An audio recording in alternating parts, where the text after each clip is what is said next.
Thank you for allowing me to spend these few minutes with you. This is an exciting adventure, the Christian life. Being able to learn, being able to grow in grace. On the very back of your booklet, Fruit that Remains, you'll find two words that says starting right. And that is the basis of what we're dealing with, how to cover some subjects that help us to know what happened the very moment that we got saved. And not only what happened, but now, what are the first steps? What are some things that I need to give attention to? The questions that would normally come up, what are the answers to that? We've already covered, lesson number 1, salvation. Understanding that salvation is a gift from God, and the Bible is the basis whereby we know what salvation is. And lesson number 2, and thank God for this one, and that is assurance of salvation. Not only can we be saved, but we can know that we're saved. Now, lesson number 3, our third lesson deals with two words, public profession. Unusual words, aren't they? Let me tell you a very short Bible story. In the Gospel of Mark, chapter 5, there was a man called the Maniac of Gadara, a very unflattering title for somebody's name, isn't it? This man lived alone. He was an outskirts of society. Jesus sailed across the Sea of Galilee, and one of the first persons he met was this man. This man had to live in tombs. Society had pushed him out. They even bound him. They did everything they could, just hoping he would die and get off the scene. The Bible said there was so much sin in his life that literally there were not one demon, but demons, and had a leader named Legion. And when Jesus met this man, the next time we find him, he's like you, he's like me. He was clothed in his right mind. In other words, he had been born again. Now, listen, follow with me very carefully. The first thing he did was come to Jesus and said, Lord, I want to be with you. And you know what? Jesus turned to him and said, no? Shocking, isn't it? I mean, no churches in the area, no other Christians around, no Bibles. This man had just been saved. He didn't know a thing, just like I was when I got saved. In fact, actually, I knew more than he did. At least I was born in America. At least I'd been to church some in my life. This man, none of that.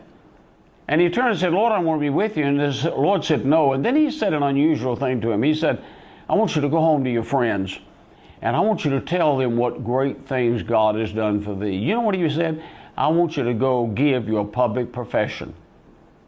Now, he wanted him to go home to his family. He wanted him to go home to his friends and tell that. If you and I were sitting down together, one of the things I would say is, let me leave 30 minutes and come back. And in that 30 minutes, take a sheet of paper and write out what happened to you. Just write out how you came to Christ. Write out we call it your testimony. Just write it out.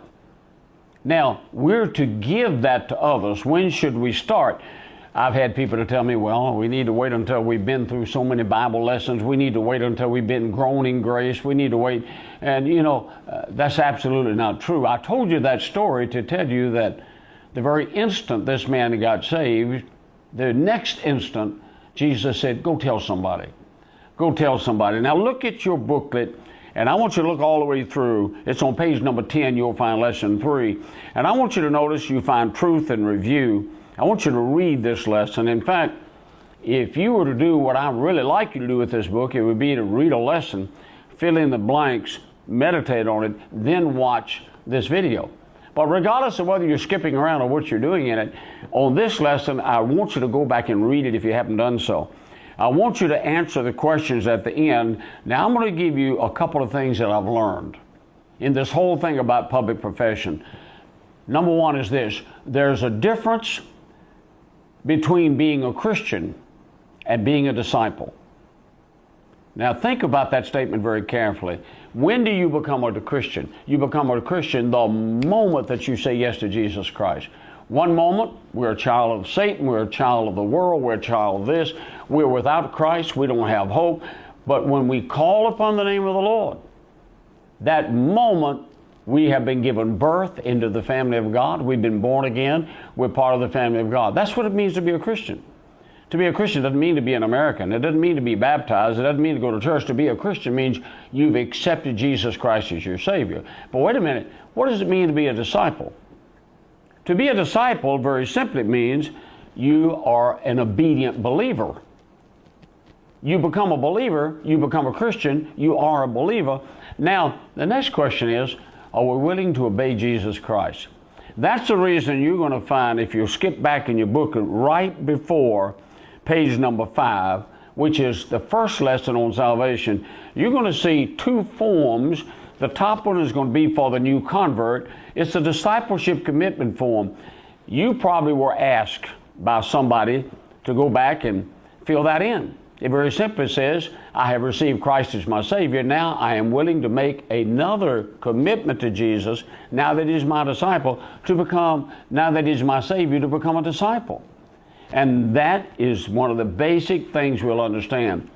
In fact, if I was sitting with you, boy, so many things I'd like for us to cover together.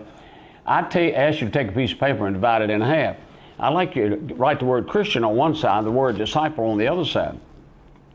The rest of your spiritual life, between now and when you go to heaven, you're going to find that to become a Christian, God gives us this right here. God says, what do we need to do? We don't do anything to become a Christian. Jesus did it all. We receive Jesus Christ as our Savior. We know that we're sinners. We know the penalty of sin is death and hell. We know that Jesus died on the cross, and we know that whosoever shall call upon the name of the Lord shall be saved, and we receive Christ. Now, what does it mean to be a disciple? It means to be obedient, and then you're going to grow in grace. When are you going to finish that journey? Well, when Jesus comes back, or He takes you to heaven. We never get perfect in this life. So as a disciple, one of the first things you need to do, and that's the second thing I want to give you in this lesson. As a disciple, one of the first things we need to do is to make what Jesus talks about, make Him public. Let me read you a verse. Jesus said in John chapter 10 and verse 10, whosoever therefore shall confess me before men, him will also confess before my Father which is in heaven. He's not talking about salvation. You've already been saved. He is encouraging you to tell others you're not ashamed of Him. Can I ask you a question? Are you ashamed of Jesus? And I can see you kind of saying, well, of course not. Well, if you're not ashamed of Jesus, you're going to find a lot of times your tongue's going to get tied because Satan's going to put a lot of pressure on you not to tell others you believe in Him. So public profession is something we ought to start instantly as soon as we're saved. One of the other things I think that's so important to understand is Paul gave us an example of that. He said in the book of Romans 1:16, he said, I'm not ashamed of the gospel. I'm not ashamed of the gospel. And it would do well for you and I to say regularly together, I am not ashamed of Jesus Christ. Now, the first thing that I've learned, I share with you, there's a basic difference. Never forget it. Don't confuse the two. There's a difference between becoming a Christian, you've been born in the family of God, and becoming a disciple. The second great truth I want to share with you in this lesson is this. One of the first things you should do as a disciple is to make a public profession of faith. I'm going to break that into an A and a B section. The first is to your friends. Let your friends, I've had people that I've seen instantly get on the telephone and call their husband or wife, honey, I just got saved. Or I've seen a wayward son call his mother and said, Mom, I want you to know you've been praying for me. I just got saved. That's a public profession. In fact, if you wrote it out like we talked about a while ago, you would tell more of the conditions on it. But basically what you're saying is, I've just received Jesus Christ as my Savior. Now, that's the A section, sharing it with your friends. The B section is the local church. The local church was not put here by an organization. It was not put here by an institution. It is not the brainchild of some denomination. It is not a preacher that invented it. The local church is what Jesus put on this earth.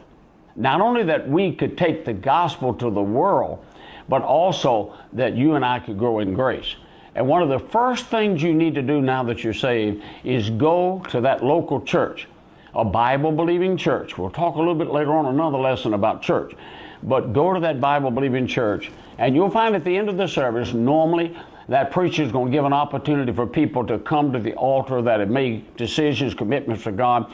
You're going to want to walk up to the preacher and take his hand and say, I've come to make it public that I've received Christ as my Savior.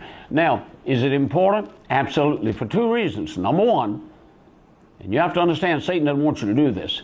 Satan wants you to keep quiet about your salvation after you get saved. But the moment you walk forward in that church, two things, you're going to become strong. That's going to be a step that's going to strengthen you in your Christian life. And number two, not only are you going to become strong, a bunch of Christians are going to start praying for you. all over the building. People are going to notice that guy. God's going to call you to their attention, and they're going to begin to pray for you. Now, true and false, 3 questions at the end of your lesson. First one, public profession of our faith in Jesus Christ is a first step of obedience. Is that true or false? Say it with me. Boy, it's true, isn't it? Second, true or false, is question number 7. Telling a friend or relative about being saved is a form of our public profession. True or false? Well, that's absolutely true.